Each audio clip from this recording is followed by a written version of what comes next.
એક સમયની વાત છે. કચ્છના એક નાનકડા ગામમાં રામલો નામનો ગરીબ ખેડૂત રહેતો હતો.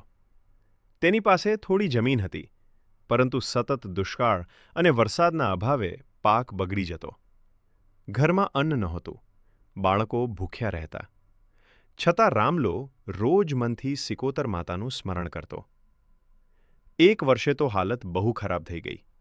ખેતરમાં એક પણ દાણા ઉગ્યા નહીં. નિરાશ રામલો માતાના મંદિર ગયો અને આંસુઓ સાથે પ્રાર્થના કરી, હે સિકોતરમાં, હવે તો તમે જ સહારો છો. તેની સાચી ભક્તિ જોઈ માતાને દયા આવી.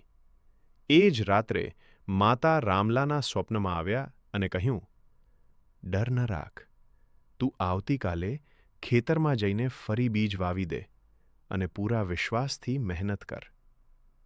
રામલાએ માતાજીના શબ્દો પર વિશ્વાસ રાખ્યો. થોડા દિવસોમાં અચાનક વરસાદ પડ્યો. ખેતરો લીલાછમ થઈ ગયા અને પાક સુવર્ણ બની ઉગ્યો. ગામના બધા લોકો આશ્ચર્યમાં પડી ગયા. રામલાની ગરીબી દૂર થઈ અને તેના ઘરમાં સુખ શાંતિ આવી. આ દિવસથી રામલો જીવનભર સિકોતર માતાની ભક્તિ કરતો રહ્યો અને ગામમાં સૌને શીખ આપતો રહ્યો કે સાચી શ્રદ્ધા અને મહેનતથી માતાજી હંમેશા મદદ કરે છે.